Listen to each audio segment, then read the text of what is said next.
सितां आयर्यां नमो गच्छायां नमो लोहे सर्वसाय नमो समय साराय स्वानुत्याचकास्ते चित् स्वभावाय भावाय सर्वभावान् पवच्छिदे मंगलम भगवान वीर मंगलम गौतमोदम मंगलम कुंदकुंडाय तैं कर्म मंगलम सर्वमंगल मांगल्य सर्व कल्याण भारत प्रदानम सर्वधर्माणं चैनं जयतु सहस्रम ओंकार बिंदु संयुक्तम नित्यं ध्यायन्ति योगिनः कामदं मोक्षदं चैव ओंकाराय नमः।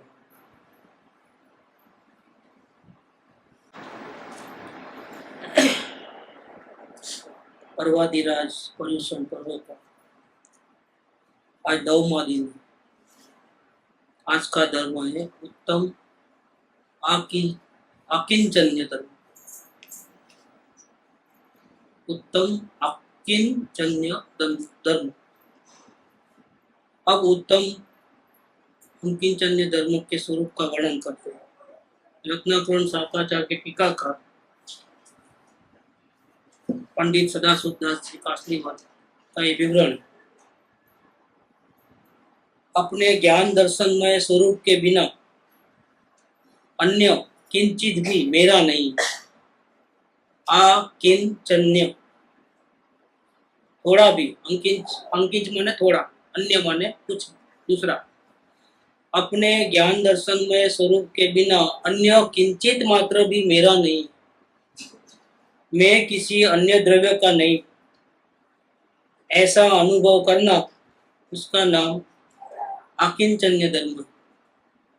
हे आत्मन, अपने आत्मा को देह से भिन्न, ज्ञानमय, अनुपम, स्पर्श रस गंध वर्ण रहित, अपने स्वाधीन ज्ञानानंद सुख से परिपूर्ण, परम अतीन्द्रिय, भय रहित अनुभव करो।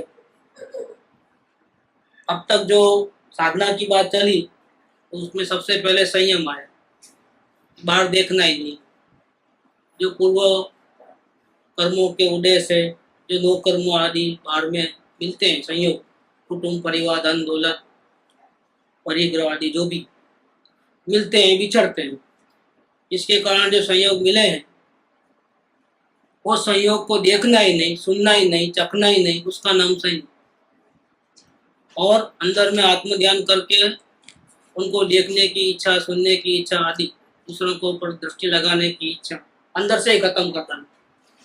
क्योंकि आत्मा में लगाने शांति मिलती है, और शांति के मिलने से बाहर में तो ऐसी शांति मिलती नहीं, तो ऐसे ही बाहर की इच्छाएं खत्म हो जाती।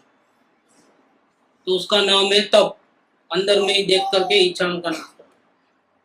इसके आगे आए तो अब इस बार पे दृष्टि आवे तो जो भी चीज हम निकाल सकते हैं, दे सकते हैं, उनको दे देना, मतलब त्याग कर सकते, ताकि इतना बोला करें। और भी कुछ बाकी रह गया हो जिसको हम त्याग नहीं कर सकते, जैसे शरीर है तो उसका त्याग अब अभी हम नहीं कर सकते, तो उनको क्या करना, दृष्टि में उनकी ममता का त्याग करना। इसका नाम है आकिंचन्य धर्म। देखो इस सीक्वेंस से पूरा कि पहले इंद्रियों से बाहर देखना ही, फिर अंदर देखे तो तपस्या से अंदर से इच्छाओं को जला देना, ये तब। फिर आगे उपयोग वापिस बाहर आया तो जो भी निकाल सकते हैं वो निकाल देना, बोझा रहित हो जाए। और जो नहीं निकाल सके, ऐसे जो कुछ पदार्थ है जिनका संयोग तो लाइफ टाइम रहने वाला है, उनमें ममता खत्म करना, उनकी दृष्टि छोड़ देना। कैसे कि ये चीज मेरी नहीं, ऐसा करके ये आकिंचन्य धर्म को प्रकट करना। इसके बाद कल आएगा ब्रह्मचर्य, सबसे छूट गया ना, तब ब्रह्म में लीन हो जाना अपने आत्मा में, उसका नाम क्या है, ब्रह्मचर्य। ऐसा सीक्वेंस से दिया। पहले सम्यक दर्शन के द्वारा क्रोध, मान, माया, लोभ, असत्य को जीत लेना, 5 धर्म तो वो लिए। फिर स्थिरता में आगे बढ़ने के लिए संयम, तप, त्याग, अंकिंचन्य और ब्रह्मचर्य। इस प्रकार से जब ब्रह्मचर्य ब्रह्म में लीन हो जाता है तब वो केवल ज्ञान की प्राप्ति करता है, तो साक्षात परमात्मा बन जाता है। क्या आना ही नहीं, सबको छोड़ छाड़ के खत्म काम। तो यहाँ 9वां दिन है जो है, उसमें कहते हैं कि अपने आत्मा को देह से भिन्न समझो, ज्ञानमय समझो, स्पर्श रस गंध वर्ण रहित समझो। स्पर्श माने ठंडा ठंडा लगा, गरम गरम लगा, ये स्पर्श का गुण है, ये आत्मा का गुण नहीं। दूसरा वजन लगता है, बॉडी भारी भारी हो जाती है, ये हल्की हो जाती है, ये सब क्या है? ये आत्मा का गुण धर्म नहीं है, ये स्पर्श है। स्पर्श गुण की 8 पर्याय है, ठंडा, गरम, नरम, तो कठिन, फिर एकदम क्या बोलते हैं, दंडो पिलो जैसे मुलायम जिसको बोलते हैं, लुखा चिकना, जैसे जीभ चिकनी नहीं है, लुखी है, ऐसा गुड़ चिकना है ऐसा। और दूसरा कठोर, कड़ा। और ठंडा गरम ले लिया तो जो अंदर में अनुभव करते वक्त जो ठंडा भारी ठंडा लगता है, कभी किसी को गर्म लगता है, ये सब क्या है? धोखा है। ऐसा नहीं होता है आत्मा का अनुभव। और कभी हल्का भारी, देखो हल्का भारी रहेगा, 2 पर्याय वो, कभी एकदम शरीर वजन वाला हो गया, कभी हल्का हल्का हो गया। और शरीर की पर्याय है, वो धोखा दिया है महाराजा ने। जब शरीर भारी हो जाता है तो आप समझ लेते हो जब कभी नहीं हुआ, अभी हुआ 2-4 सेकंड के लिए, हाँ यही अनुभव है, यहाँ फंस जाते हो। या किसी को ऐसा लगता है इतना हल्का हो गया जैसे हवा में उड़ रहा हूँ, क्या ध्यान लगाते बगैर ऐसा लगता है जैसे मैं हवा में उड़ रहा हूँ, अभी जैसा शरीर है ही नहीं, ये भी धोखा है। क्या जिसको अनुभव होता है उसको मैं ज्ञान मूर्ति हूँ इतना ही बांध लेता है, शरीर है या नहीं है वो तो दृष्टि बाहर चले गई। शरीर है तो भी दृष्टि बाहर गई, और शरीर नहीं है तो भी। तो अनुभव में ऐसा नहीं होता है, अनुभव में शरीर की पंचायत ही नहीं होती, शरीर के बारे में बातचीत नहीं होती है। अरे आत्मा के बारे में बातचीत नहीं होती कि मैं शुद्ध हूँ बुद्ध हूँ, ऐसा भी नहीं होता है। तो शरीर के बारे में है या नहीं है कैसे मालूम पड़ता है? देखो ये सब गड़बड़ होती है। ये क्या है, जब मोह राजा को खत्म करने के लिए वो आत्मज्ञान करता है तो मोह राजा कमाल करता है कि मेरे को सफेद सफेद कुछ दिखा, ये काला डब्बा आकर के इधर आया फिर इधर को गोल गोल करके चले गया। क्या हुआ था ये मालूम नहीं। ये किरण आई, सब प्रकाश प्रकाश हो गया। प्रकाश किसका गुणधर्म है? ये वर्ण वर्ण है। देखो आगे आगे आएगा, स्पर्श रस गंध वर्ण, ये वर्ण में आता है। प्रकाश, काला धब्बा, ये सब क्या है? और हम समझते हैं अनुभव हो गया, अनुभव नहीं। एकदम अंधेरा छा गया, फिर एकदम प्रकाश आया, फिर ग्रीन कलर दिखा, फिर लाल कलर दिखा, फिर ऑरेंज कलर दिखा, ऐसा। ये ब्लू ब्लू दिखता है या जामुनी जामुन दिखता है, सब क्या है? ये वर्ण। ऐसे होता है, ध्यान में बैठे हैं तो ऐसे कई प्रकार के अनुभव होते हैं, लेकिन वो आत्मा नहीं है, ये कहने का मतलब। ऐसे अनुभव होता ही नहीं, ऐसी बात नहीं।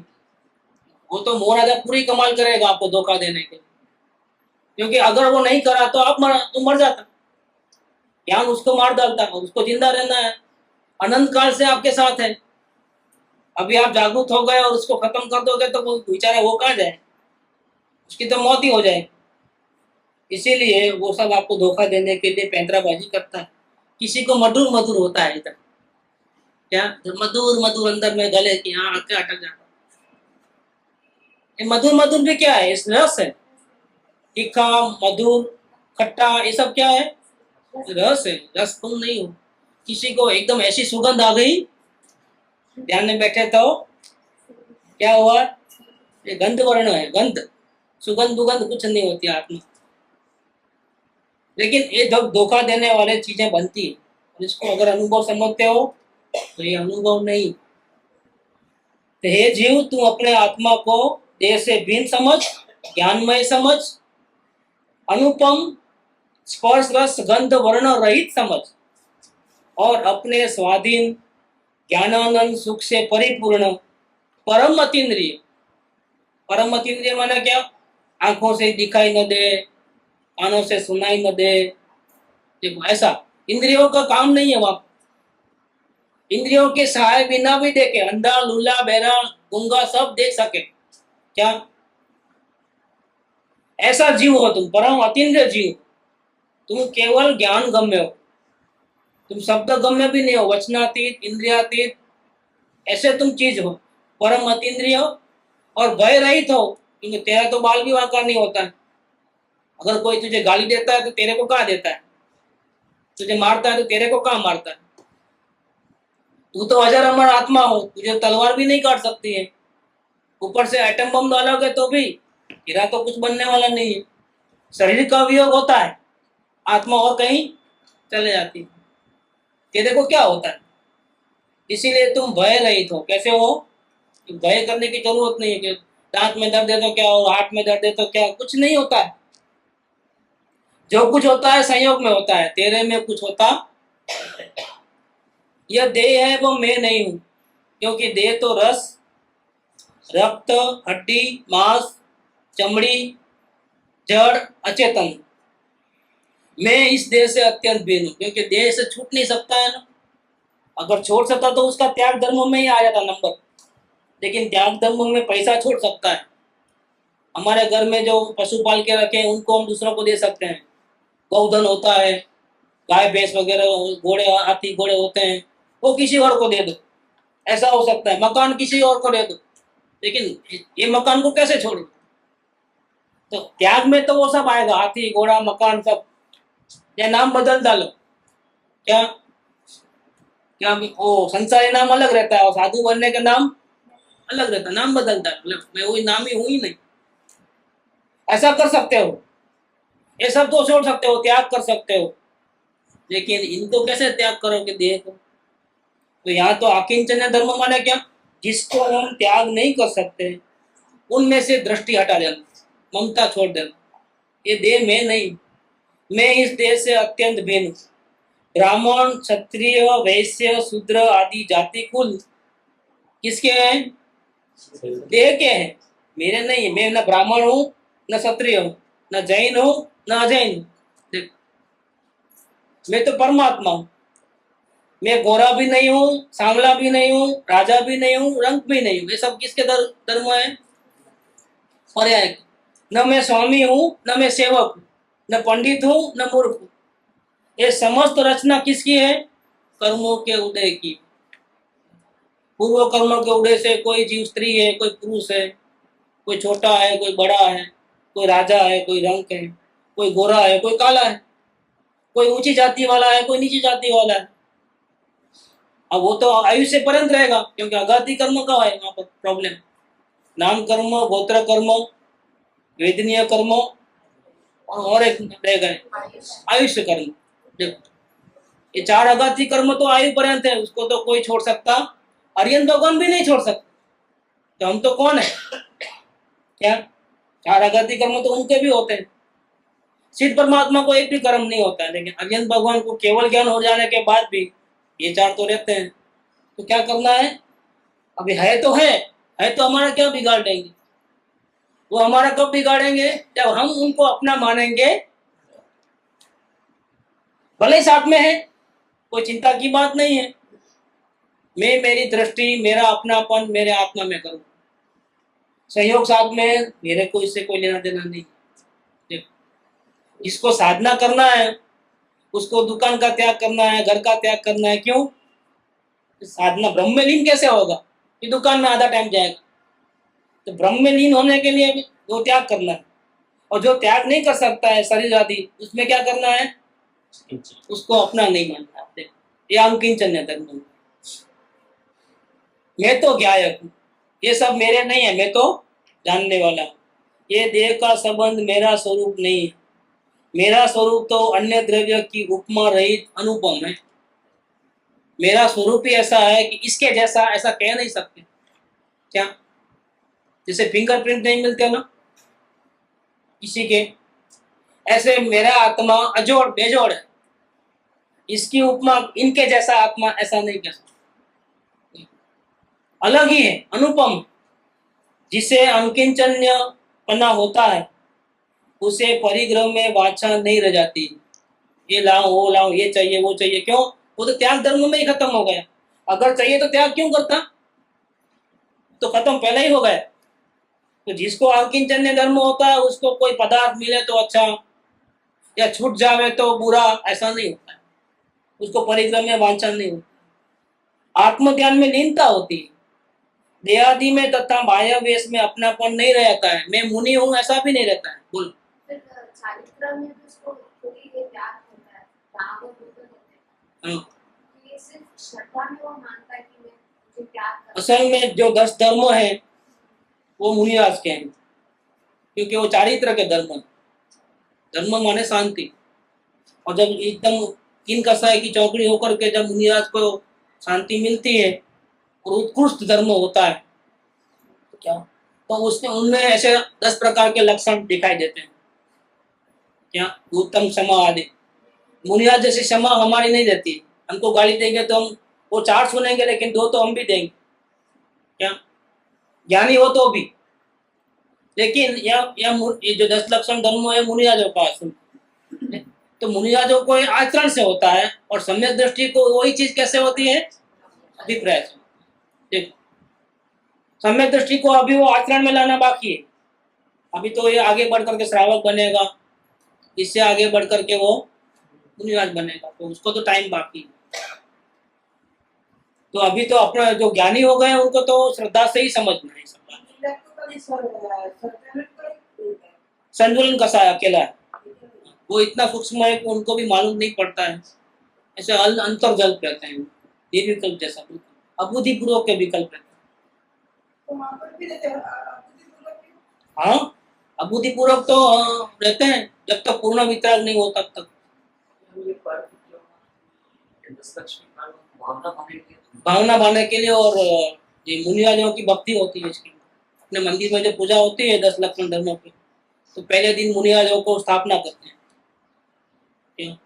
ऐसे कोई पदार्थ जैसे लविंग हो, पूरा लविंग ब्रेक न हो, ऐसे लविंग ये मुनिराज समझते हैं इसको, ऐसी कल्पना करते हैं स्थापना कि ये मुनिराज है। ऐसा ऐसे 4-5 लविंग के टुकड़े लेकर के सिंहासन पे लेके जा करके विराजमान करते हैं। फिर रोज एक एक धर्म की पूजा करते हैं, जैसे अपने रामकोट मंदिर में ऐसा हो रहा है।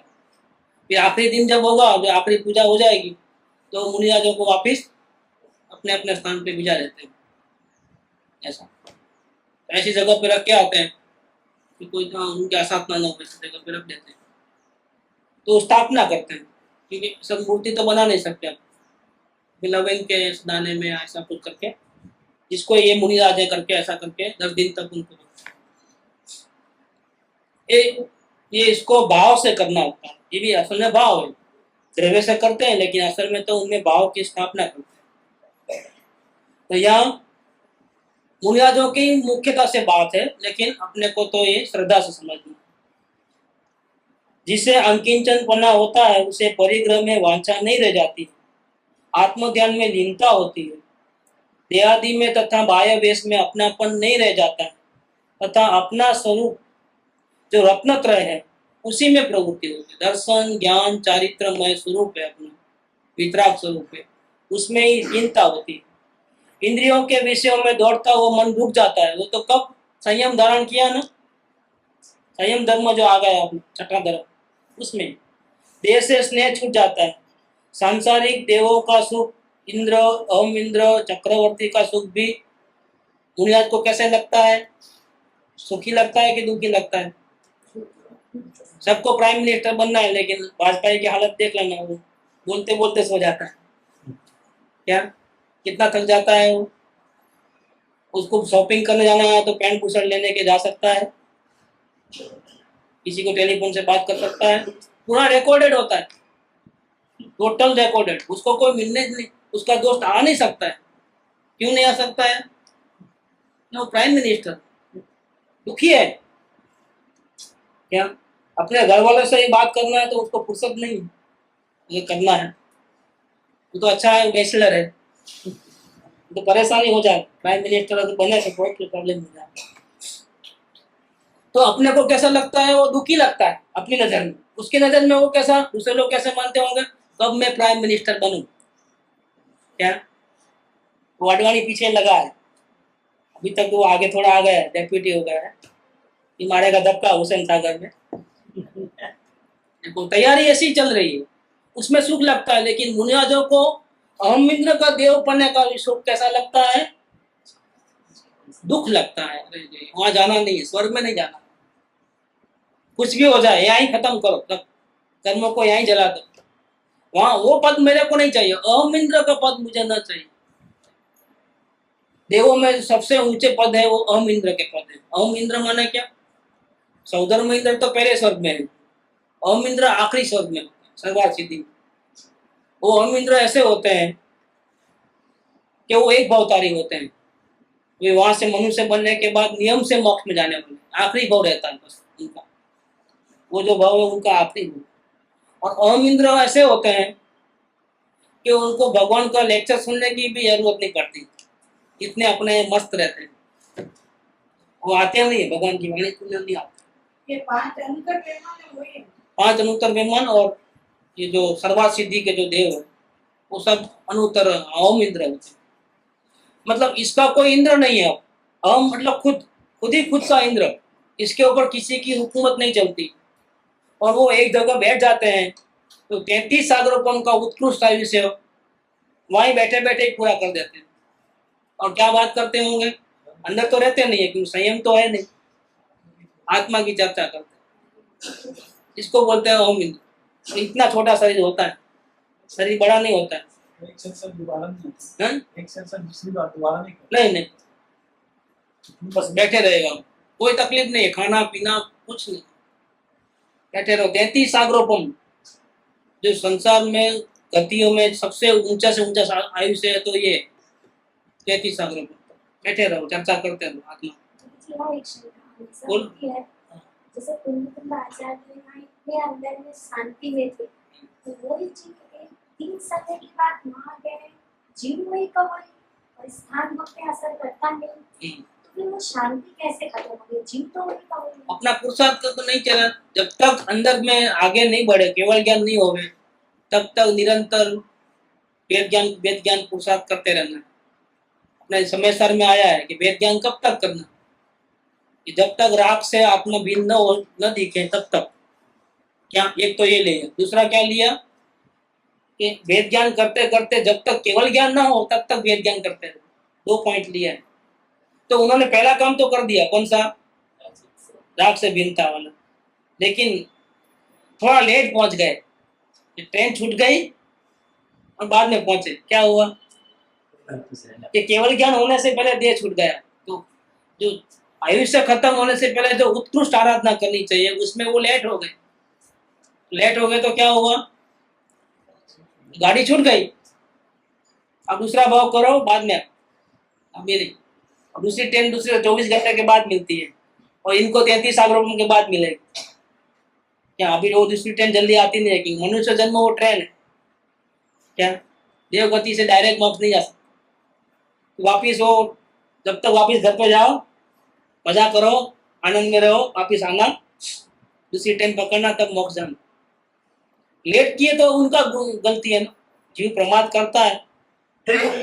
ये जल्दी जल्दी कार्य करना चाहिए, जल्दी जल्दी श्रेणी लगाना चाहिए। मुनियाज का काम क्या है, एबीएनसी के वचन में आता है कि हमने मुनिपना क्यों लिया है, पंच महाव्रत का पालन करने के लिए नहीं लिया है। उपयोग अंदर में ही रहे और बाहर न आवे, इसीलिए हमने मुनिपना लिया है। अगर मुनि बनने के बाद हमारा उपयोग थोड़ा भी बाहर जाता है तो हमको बहुत तकलीफ होती है। क्यों होती है? क्योंकि हम हमारा जो कार्य करना चाहिए था वो कार्य करते, वो तो ऐसा चाहते हैं कि धन्य वो दिवस कब आवे कि मेरा उपयोग अंदर चले जाए, कभी बाहर निकले ही। ये बात बेंसी के वचनामृत में मुनियाज के बारे में आती है। मुनियाज की भावना ऐसी होती, उनको तो बहुत आनंद मिलता है, लेकिन फिर भी क्या कहते हैं कि पतली दर न गाय वन में। ये क्या, अंदर में तो दरिया है शांति का, आनंद का, और कितना मिलता है, दिन में हजारों बार मिलता है, लेकिन पेट नहीं भरता है। अपने को तो हजारों में 6 महीने में मान एक आध बार मिले, उनको दिन में कितनी बार मिलता है, हजारों बार। अंतर्मुहूर्त में वो केवल मतलब अंदर में निर्विकल्प अनुभव में जाते हैं। देख, Yes. ऐसे मुनिराज कहते हैं कि क्या थोड़ा थोड़ा आनंद मिलता है, पतली दार न बाए वन में। हमको तो पूरा अंदर में पूरा का पूरा खजाना चाहिए, तो थोड़ा थोड़ा मिले। तो सेविंग्स बैंक में करोड़ रुपया जमा किया है, लेकिन आप 4 बार ही उठा सकते हो, वो भी लिमिट, 50,000 से ज्यादा नहीं उठाना। अब क्या होगा, महीने में 4 बार उठाना, और एक कंडीशन है आपके साथ कि एक 50,000 से ज्यादा नहीं उठा सकते। तो महीने में कितना उठा सकते हैं मैक्सिमम, जबकि संपत्ति किसकी है, बैंक वाले की कि अपनी है। ऐसा मुनियाज को बहुत तकलीफ होती है, क्यों कि अंदर में नहीं रह पाता। तो कुनकुनाचार्य देव ने ये इनसे ये गलती हो गई। तो संकलन कसाय था, तो गलती की सजा भुगतने के लिए भी क्या करना पड़ता है, वापिस जाओ, क्योंकि ये कार्य समय सार लिखा है ना, इतने सारे पुण्य बांधे, ऊंची गति में जाओ। देख, मुनिराज की भूमिका में अगर किसी और का ख्याल रखते हुए पुण्य करते हो, मुनिराज की भूमिका, तो आप सौधर महेंद्र नहीं बनते हो, क्या बनते हो, अमहेंद्र बनते हो। ऊंचा लेवल चले जाता है, इतना मोक्ष से दूर होते हो। तो ज्ञानियों की कितनी करुणा है अपने ऊपर कि खुद तो डूबते हैं, मतलब लेट पहुंचते हैं, लेकिन अपने लिए तो वो राग करके समझा करके कितना करते हैं। उन्होंने शास्त्र कैसे लिखे होंगे हमेशा, हमको सच में भक्ति नहीं आती है, उन समय साल में कैसे शास्त्र लिखे होंगे। वो इंक नहीं थी, पेन नहीं थी, वो तो ले नहीं सकते मुनिराज तो। ताड़पत्र में वो खिला करते, हॉल करते करते लिखते, एक एक शब्द अ लिख के बताना आप, कड़क उठा लेकर के हॉल करके लिखना ताजरी से। क्या उन्हें समय सार की 415 गाथा, नियम सार की, प्रवचन सार की, ऐसे 84 शास्त्र लिखे। कितने, देख, जो इसमें से अभी बहुत ही कम मिल उपलब्ध है, बाकी तो है ही नहीं। देखो लोगों तक पहुंचेगा कि नहीं पहुंचेगा क्या मालूम। देखो 84 शास्त्र लिखे, इसमें हार्डली 15-20 भी नहीं है हमारे पास, बाकी सब नष्ट हो गए। किधर तो भी है क्या मालूम, या जर्मनी वाले लेके गए होंगे क्या मालूम। देखो दूसरे लोग के देश आकर के चढ़ाई करके सब लेके आते हैं संपत्ति। पेटी में क्या रखा है थोड़ा मालूम है, धन समझ के लेके आते हैं, वहां जाकर देखते हैं तो पत्ते हैं, फेंक देते हैं। इनको क्या कीमत है, और वो लैंग्वेज को समझने वाले भी नहीं है, आज भी कोई नहीं है। अर्धमागधी को कौन समझे, संस्कृत को कौन समझे, अपने को तो गुजराती हिंदी में है तो चलता है। देखो कैसी बात, तो अपने को उपकार बुद्धि, वो खुद तो बहुत हैरान हो गए। अभी स्वर्ग में गए तो क्या है, तो ये बात यहाँ चलती है कि मुनिराज को अमिंद्र का सुख भी, चक्रवर्ती का सुख भी दुख लगता है, लगता है नहीं दिखता है। इनकी वांछा कैसे करेगा कि ये चाहिए, ऐसी बात ही नहीं रहती। परिग्रह, रत्न, सुवर्ण, राजपद, ऐश्वर्य, स्त्री, पुत्र आदि को उसी प्रकार छोड़ देता है जिस प्रकार ममता रहित होकर सूखे घास के तिनके के छोड़ने में उस किसी को विचार भी करना पड़ता, छोड़ूं कि नहीं छोड़ूं। घास के तिनकों को विचार करना पड़ता है, छोड़ूं कि नहीं छोड़ूं। अपने को तो एक दुकान छोड़ना है तो 1000 विचार होता है, क्या करेंगे, दाम नहीं है, मंदी है, फलाना है, दिखड़ा है। नहीं, तुमको छोड़ना क्यों है, ज्यादा पैसा मिले तब छोड़ना है कि शांति मिले तो इसलिए छोड़ना है। देखो एंगल कैसा है, एंगल क्या है, तो सर्विस छोड़ देना है, मकान बेच देना है, नहीं नहीं अभी जो मंदी है, अभी ज्यादा पैसा नहीं आता, क्या करने का है, तुम्हारा टारगेट क्या है, ज्यादा पैसा मिले तब छोड़ना है कि शांति मिले तब छोड़ना है, टारगेट क्या है। तो ये इन्होंने कैसे छोड़ते हैं मुनिराज, मुनिराज तो धरती में क्या रहता है, नहीं वो सूखे घास के तिनके को छोड़ने में दूसरा विचार नहीं करना पड़ता है कि छोड़ूं कि नहीं छोड़ूं। क्या अगर ग्रीन है तो अपने घर में गाय भैंस है तो उनको खाने में काम भी आता है, क्या तो उसको संभालने की चिंता होती है। लेकिन सूखा सूखा घास का तिनका है, उसको क्या काम आएगा, कुछ काम आने वाला नहीं, तो उसको छोड़ने में विचार नहीं होता। इसी प्रकार से परिग्रह, रत्न, स्वर्ण, राजपद, ऐश्वर्य सबको वो आसानी से छोड़ देता है और विचार भी नहीं आते हैं। आकिंचन्य तो परम वितरागपना है। जिनका संसार का किनारा आ गया हो उनको ही यह अंकिंचन्य धर्म होता है। नहीं तो क्या है कि जितना छोड़ सके उतना छोड़ देता है, लेकिन जितना अपने पास होता है उसमें तो ममता रहती है। देखो, ये उत्कृष्ट वितरागता आती है ना, तब ये धर्म होता है। मामूली बात नहीं है कि शरीर में भी अपनापन छोड़ देना, शरीर में भी अपनापन छोड़। देखो, समस्त धर्मों में प्रधान धर्म अंकिंचन्य ही मोक्ष का निकट समागम कराने वाला है। अब गाड़ी बंबई तक जा रही थी तो कल्याण तक पहुंच गई है, इसका नाम क्या है? अंकिंचन्य धर्म। यहाँ से शुरू किए तो संयम आया, तो पहले सोलापुर आया, ऐसा संयम से स्टार्ट होता है। धीरे धीरे धीरे धीरे आगे बढ़ना होता है। कल्याण स्टेशन आया तो एक्चुअल में बंबई ही कहला जाती है, कई लोग तक वहीं उतर जाते हैं। क्या इसका नाम अंकिंचन्य धर्म। और वीटी आया तो ब्रह्मचर्य, ब्रह्म में लीन हो गया, ऐसा है मामला है। समस्त धर्मों में प्रधान धर्म अंकिंचन्य ही मोक्ष का निकट समागम कराने वाला है। अनादिकाल से जितने सिद्ध हुए हैं वे सब अंकिंचन्य धर्म से ही हुए हैं। शरीर में ममता रहो और सिद्ध बनो, कैसे बनोगे? अशरीरी सिद्ध भगवान कैसे बनोगे? ममता शरीर में हो नहीं, सिद्ध भगवान बने हैं तो ऐसे बने। तथा आगे भी जो तीर्थंकर जैसे जीव भी सिद्ध होंगे उनको भी ये अंकिंचन्य धर्म प्राप्त करना पड़ेगा।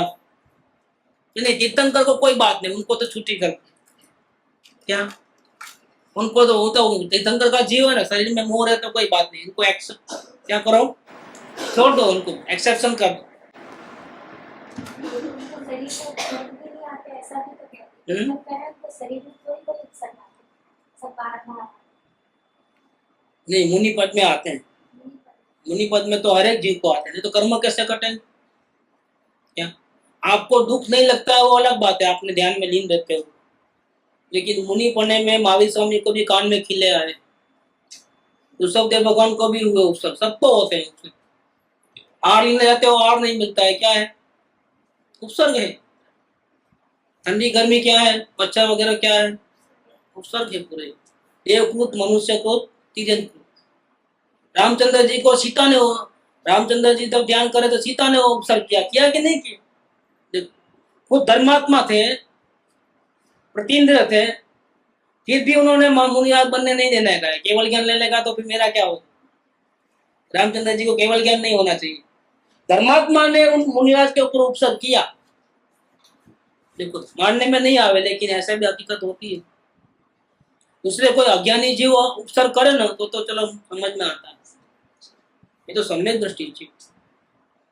क्या प्रतीन्द्र बहुत ऊंची पोस्ट में देव, वो आकर के रामचंद्र जी को केवल ज्ञान नहीं होना, उसके लिए कितना मगजमारी करते हैं, लेकिन रामचंद्र जी जीत गए बाजी, वाकिंचन्य धर्म के कारण। शरीर ही मेरा नहीं तो तू मेरी कहाँ से हो गई?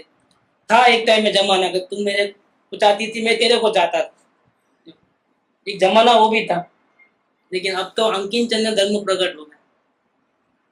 अब मुझे मेरे आत्मा के सिवा कोई चाहिए।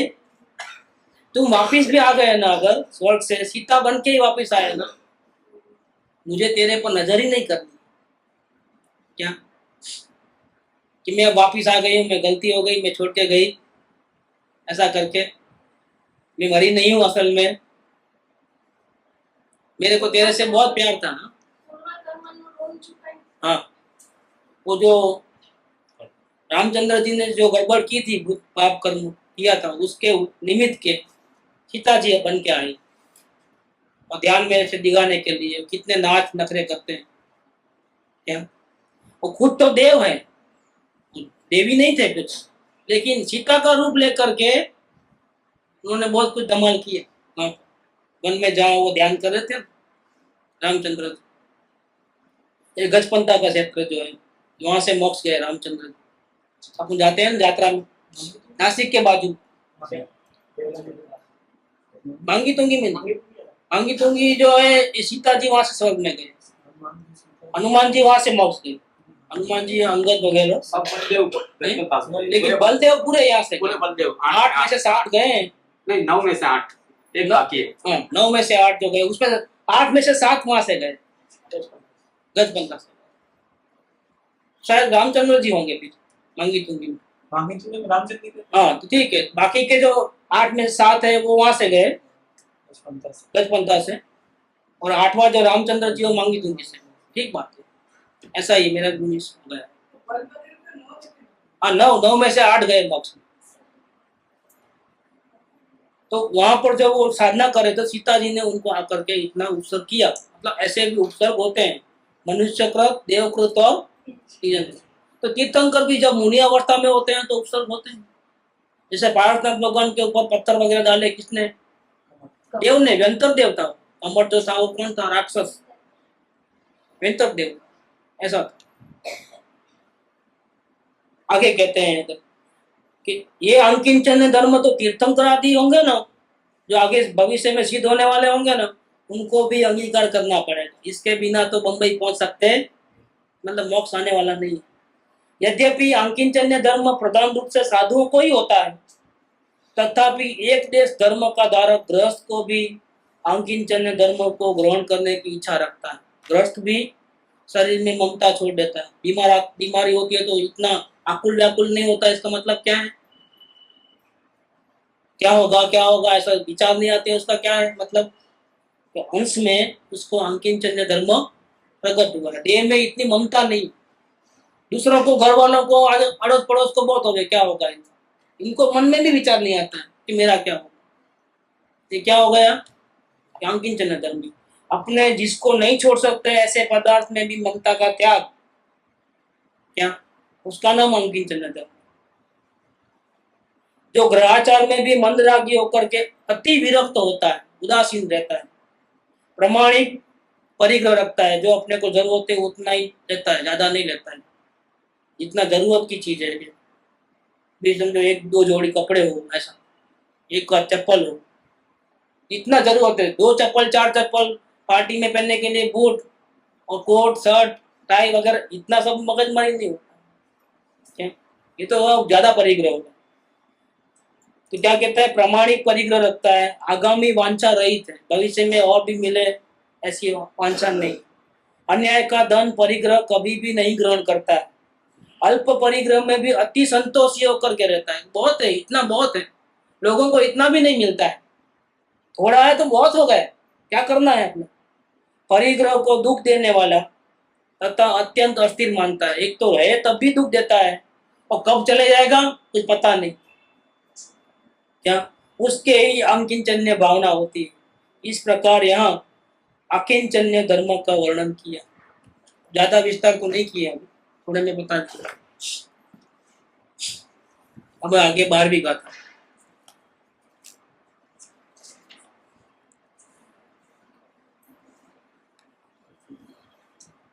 भगवान श्री कुंकुम आचार्य देव रचित ग्रंथादिराज श्री समय साजी परमाणु, इसकी गाथा नंबर 12।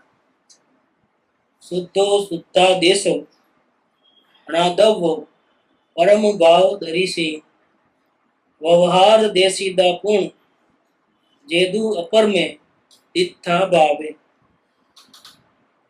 देखे परम जे पावते ने सुधन ज्ञातव्य छे, अपरम भावे स्थित ने व्यवहार नो उपदेश छे।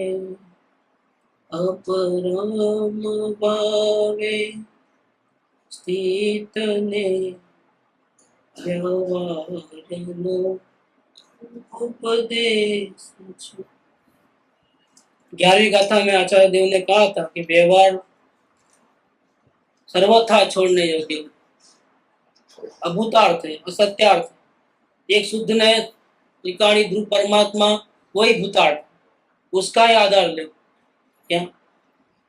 लेकिन जब उनका आधार छूट जाता है, निरंतर लीन नहीं हो जाता, जो घड़ी घड़ी बाहर आता है, या जिसको आत्मा के दर्शन नहीं हुए, आधार ही नहीं मिल रहा है, उनको क्या करना? वो भी अगर व्यवहार छोड़ेगा तो क्या होगा? किनारे पे पहुंचने के बाद नैया में से उतर जाना, लेकिन किनारा अभी आया नहीं है और आपने छोड़ने को बोला था ना कि वहां जाके वो छोड़ देना, उतर जाना। पहले बैठने को बोला, फिर छोड़ने को बोला, लेकिन कहाँ छोड़ने को बोला है? किनारा आने के पास कि किनारा आने से पहले? तो कोई ज्ञानी गाथा का आधार लेता है, उतरो उतरो उतरो उतरो, तो बीच में उतर जाता है तो क्या होता है? वहां जाकर के गड़बड़ करेगा, जल्दबाजी करेगा तो क्या होगा? तो ऐसे 11वीं गाथा का मिसयूज न हो, इसीलिए पंडित जी यहाँ पर विस्तार से समझाते हैं। विस्तार माने क्या? उन्होंने अलग अलग स्टेप बना दिए कि जिनको आत्मज्ञान नहीं हुआ उनको क्या, फिर आत्मज्ञान हो गया है उनको क्या, इन सभी को, जिनको केवल ज्ञान नहीं हुआ उन सभी को व्यवहार किसी किसी को किसी किसी समय में प्रवृत्ति करना प्रयोजन माने। सिर्फ जानना नहीं, मेरे को मालूम, ऐसा नहीं चलेगा, आपको ऐसी प्रवृत्ति करनी पड़ेगी। तो यहाँ कहा है पहले भावार्थ के अंदर कि जब तक यथार्थ ज्ञान श्रद्धा की प्राप्ति रूप सम्यक दर्शन की प्राप्त नहीं हो, तब तक तो जिनसे यथार्थ उपदेश मिलता है ऐसे जिन वचन का सुनना और धारण करना, और जिन वचन को कहने वाले श्री जिन गुरु की भक्ति रखना और जिन भी उनके दर्शन करना, इस प्रकार से मार्ग में प्रवृत्ति करना प्रयोजन मान। अगर तुम आत्मा में रहते हो तो कोई जरूरत नहीं, लेकिन आत्मा का दर्शन तो हुआ नहीं है, तो ये सब कंपलसरी है, क्योंकि ये नहीं, ऐसा नहीं करेगा तो आत्मा का दर्शन कैसे करेगा? कौन कहेगा? अगर गुरु के वचन नहीं सुनेगा तो उसको कैसे मालूम पड़ेगा कि मैं परमात्मा हूँ?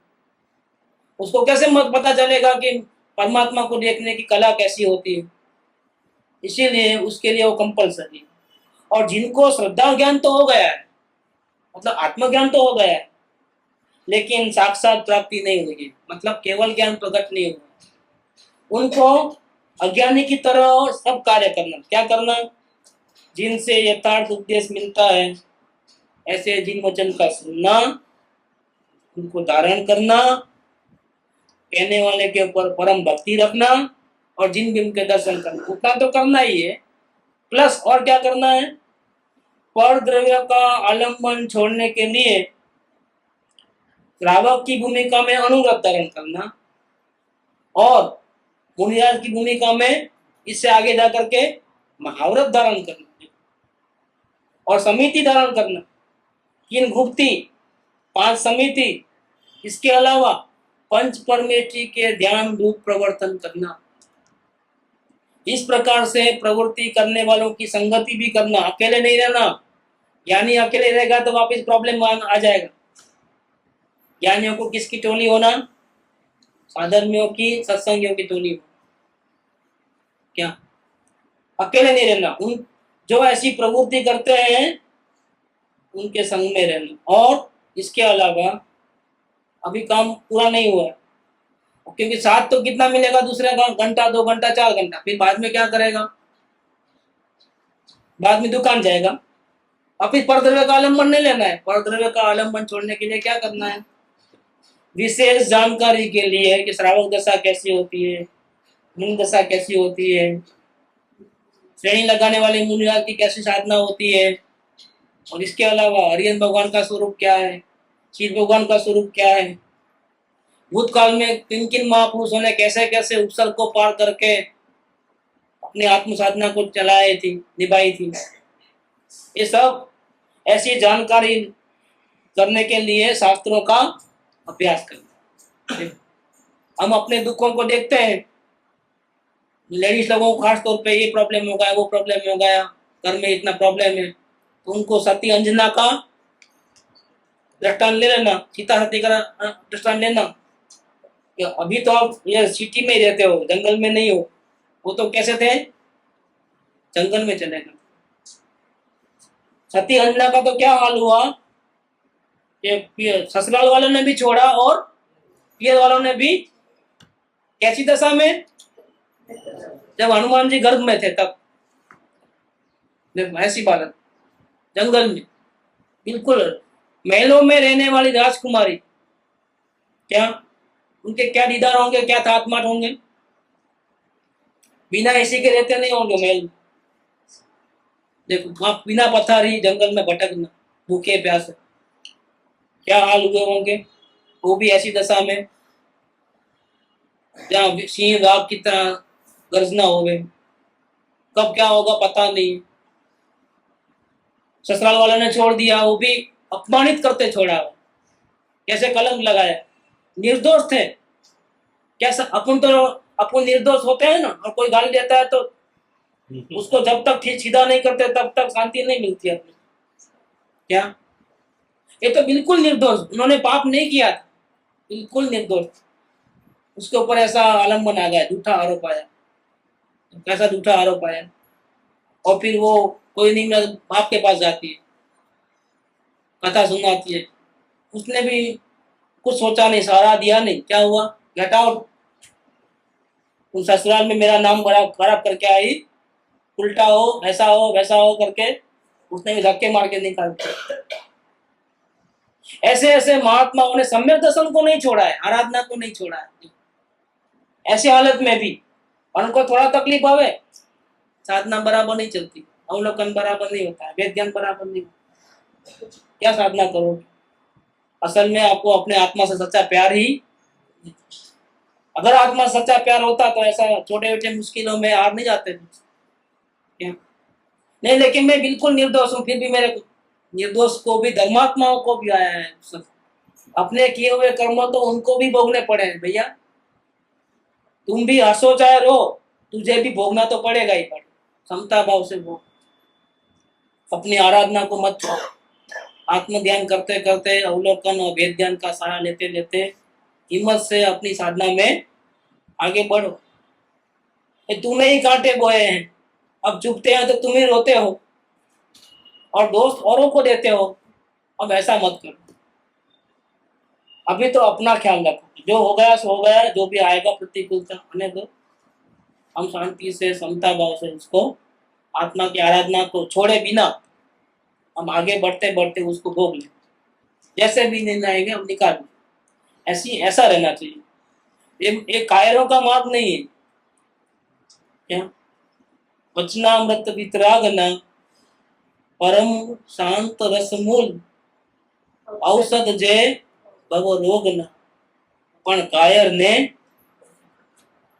जो कायर होते हैं, जो वीर नहीं होते हैं, वो छोटी मोटी तकलीफ आती है वो घबरा जाते हैं, नहीं नहीं मेरे से तो नहीं होता है, क्या मैं ऐसा सहन नहीं कर सकता, जब हो गया यही जवाब हो गया ना पूरा।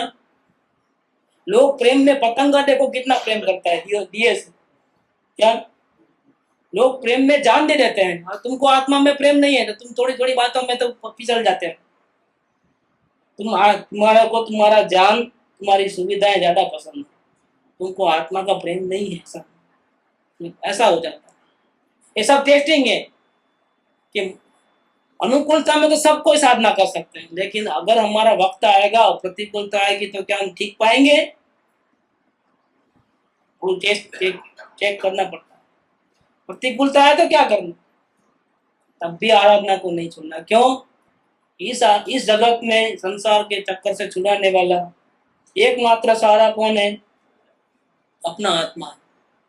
सदगुरु ने अपना काम पूरा कर दिया, क्या किया, उसने बताया कि तेरा आत्मा ही तुझे शरण है, तू उसकी दृष्टि कर, तू उससे प्रेम कर, बाकी सबसे प्रेम छोड़ दे। सबसे माने सब में भी क्या आ गया, सब में सत्संग भी आ गया और सदगुरु भी सब आ गए, भगवान भी आ गए। सबसे प्रेम छोड़ना माने किससे प्रेम रखना हो, बाकी तो सब सहयोग है, कभी मिलते हैं कभी बिछड़ते हैं। एक अपना आत्मा शाश्वत है, वो कभी बिछड़ता, तुम देखो नहीं देखो वो तुम्हारा साथ कभी नहीं छोड़ता है, क्योंकि वो परमात्मा है। तुम आत्मा को देखो नहीं देखो, आराधना करो नहीं करो, तुम्हारी मर्जी, लेकिन फिर भी तेरा परमात्मा इतना करुणा मूर्ति है, तेरा साथ कभी छोड़ता। तुम नरक में जा लेके आते हो, नरक में चले जाता है, तुम स्वर्ग में लेके आते हो, स्वर्ग में चले जाता है। जहाँ तुम्हारे हर दम तुम्हारी तुम्हारे को साथ ही साथ, तुम्हारे सुख में भी तेरे साथ, दुख में भी तेरे साथ। ऐसा तुम्हारा परमात्मा तुझे साथ देता है, वो कभी बिछड़ने वाला नहीं। इससे प्रेम करो कि जगत की कोई मुसीबत तेरे को आएगी। अपने आत्मा से प्रेम करोगे तो मुसीबतों में, जंगल में भी तुम आत्मा की आराधना कर सको, कोई घबराने की बात नहीं। सातवीं नरक में भी आत्मा का दर्शन हो सकता है, तो फिर ये तो क्या है, छुटमुट घटना है, कोई बड़ी बात नहीं। हमारी भावना सच्ची होगी तो जरूर हमारी भावना के अनुकूल हमको फल तो मिलेगा, मिलेगा और मिलेगा। हमारी अपने यहाँ टटोलोग, हमारी भावना सच्ची है कि नहीं, हमारा प्रेम कितना है, हम आत्मा के लिए क्या कर सकते हैं। जो परमात्मा हमारा कभी साथ नहीं छोड़ता है, क्या उसके प्रेम में हम क्या क्या छोड़ सकते हैं, कितनी कुर्बानी दे सकते हैं, उसमें माप तोल है क्या, इतना छोड़ू इतना नहीं छोड़ू। प्रेम में माप तोल होता है क्या, चेक कर लेना। ये तो मार्ग तो कैसा है, ये कायरों का मार्ग नहीं है, वीरों का मार्ग। वचनामृत वितरागना परम शांत रस मूल, औषध जय गौ रोगना पण कायर ने। कायरों को लगता है नहीं ये मेरे से नहीं हो, ये कायरों को लगता है। वीरों को तो कितनी मुसीबत आए, मैं तैयार हूँ, आजा प्रतिकूलता, जल्दी कर्जा चुकेगा, बहुत अच्छा है, ले, और राजी होता है, और डिगमगाते नहीं उसके कदम। तो उनको क्या करना चाहिए, ज्ञानियों को भी, कि जो ऐसी प्रवृत्ति धर्म की आराधना करते हैं उनकी संगति करना, और विशेष जानकारी करने के लिए शास्त्रों का अभ्यास करना। शास्त्रों का अभ्यास करने से पता चलता है कि भूतकाल में ज्ञानियों को भी कितनी कितनी तकलीफें आई और उन्होंने किस प्रकार से धर्म की आराधना की। इससे अपने को बहुत बल मिलता है, तो शास्त्रों का अभ्यास करना। आत्मा की दृष्टि जो है, हाँ जैसे भी प्रतिकूलता आए तो आत्मा की दृष्टि में छोड़ा, हमको साक्षी भाव से, हाँ, अवलोकन तो कर सकते हो ना, अवलोकन बोलो, साक्षी भाव बोलो, जानना देखना बोलो। अपन तो अवलोकन बोले, हम तो यहाँ अवलोकन हम दुकान चलाते हैं, बैठकर ही इसकी पूछते बोलते हैं। हम तो अवलोकन बोलेंगे, हम आप बड़े साक्षी भाव। भाव वही है ना, हाँ वही वही, वो तो कभी भी कर सकते हैं। जानने देखने की करना, एक हाँ बात वही वही, देखिए वो ज्ञान की आराधना है, वही ज्ञान की है। वो ज्ञान की आराधना। वो तो अवलोकन की बुक में लिखा है कि ज्ञान की आराधना दो प्रकार से होती है, एक अवलोकन से और एक वेद ज्ञान से। दो, वो आगे ही लिखा है, पहले ही पन्ने में लिखा है, प्रकाश की निवेदन है उसमें ही लिखा है। अवलोकन की बुक तो बाद में पढ़ना, पहले स्टार्टिंग में प्रकाश की है ना, वही पढ़ लेना, उसमें सब माल आ गया है कि अपने को आराधना करना है, मोक्ष की आराधना करना है, तो उसके दो कदम है। फर्स्ट स्टेप है वो अवलोकन, सेकंड स्टेप है वो वेद ज्ञान। तो वो तो अपन कर सकते हैं, वही ज्ञान की आराधना है।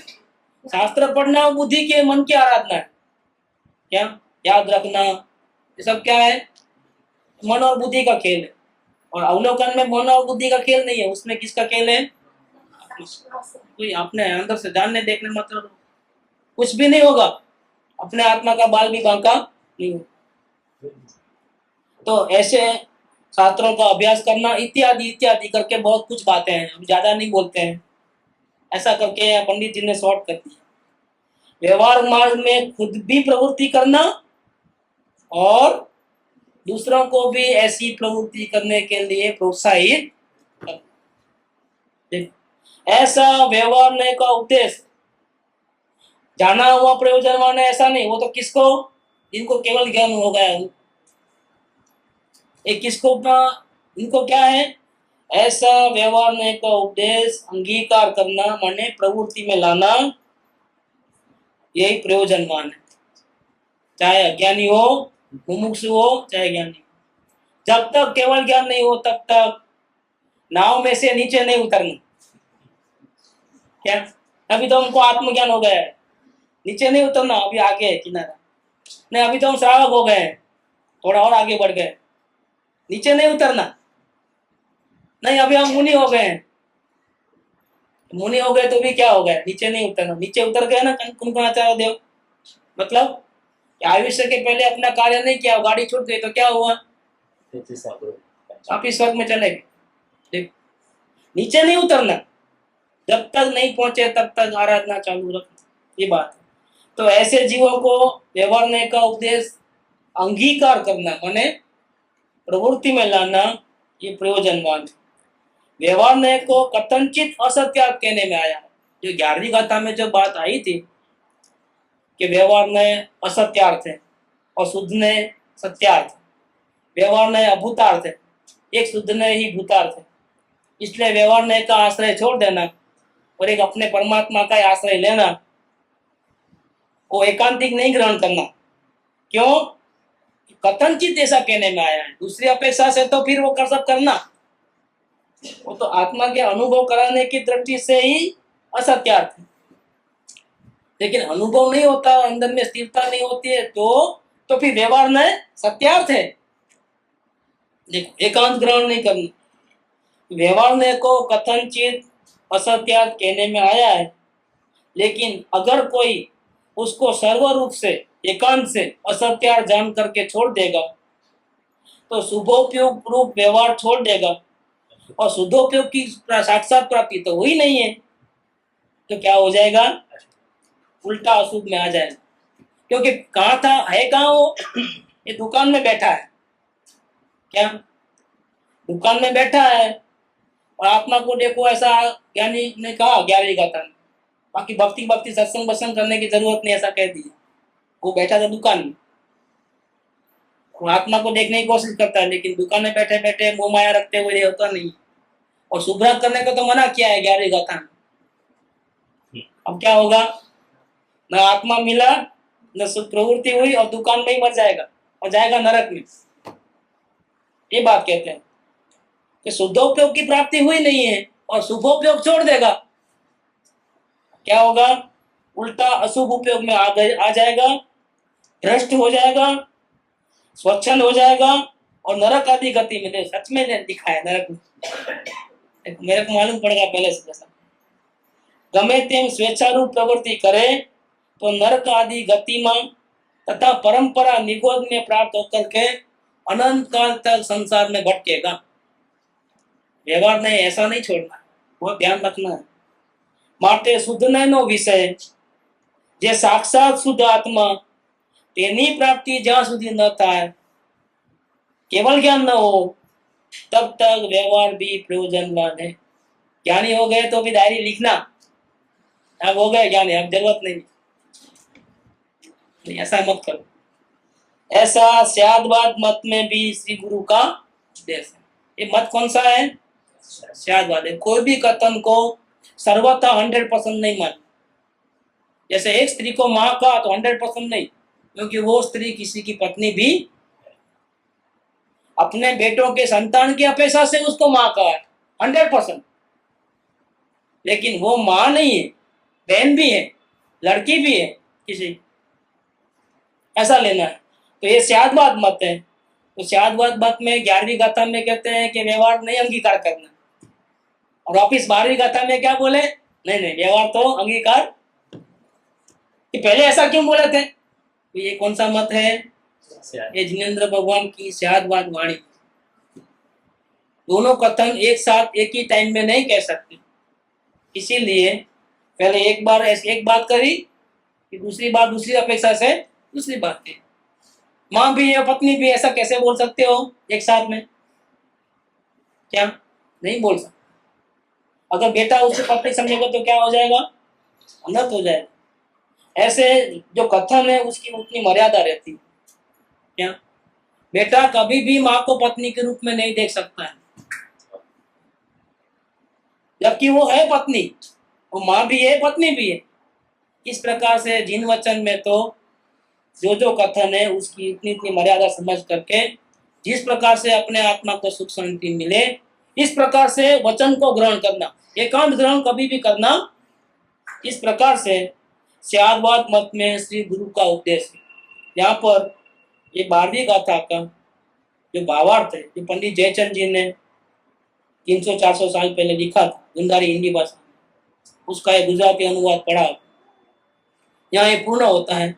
और 12वीं गाथा का पूरा सार अब आचार्य देव श्लोक नंबर 4 में शुरू करते हैं। देखो ये समय साल की आत्मख्याति जो टीका जो हुई थी स्टार्ट, उसमें अभी कुंकुमाचार्य देव की पहली गाथा सुनने के पहले, टीका करने के पहले ही आचार्य देव ने 3 श्लोक लिखे थे। अब एक गाथा से लेकर के 12वीं गाथा पूरी हुई तब तक कुछ नहीं बोले। कौन? अमृतचंद आचार्य देव। लेकिन 12वीं गाथा पूरी होते ही उनके अंदर में इतना भाव हो गए, ओ ऐसी इतनी भक्ति आई आचार्य देव के प्रति, उनके वचनों के प्रति, कि उनके मुख से अब टीका नहीं हुई, क्या हुई? कविता बन गई। अब भाव बढ़ जाते हैं तो क्या होता है, जैसे भाव लिमिट में आते हैं तो लिखना होता है गद्य में, लेकिन भाव इतने विभोर हो गए तो गद्य पद्य बन जाता है। तो यहाँ 12वीं गाथा पूरी होते ही उनको इतनी भक्ति आई इस मार्ग की, आचार्य देव की इतनी भक्ति आई। आचार्य देव की भक्ति आचार्य देव करते हैं, क्योंकि कुंकुमाचार्य देव तो 1000 साल पहले हो गए। ये 1000 साल के बाद दूसरे आचार्य हुए अमृतचंद्र आचार्य देव।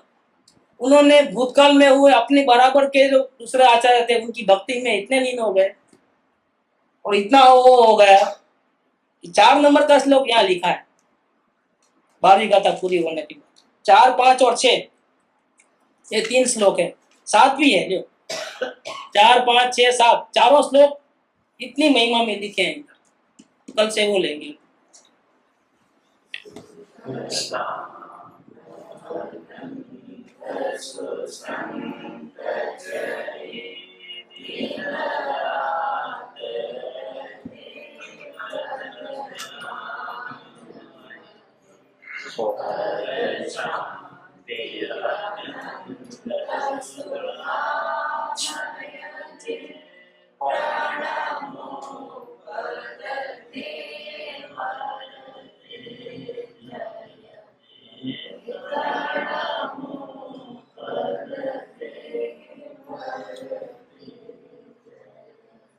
सूरो परम उपकारी सत्य ये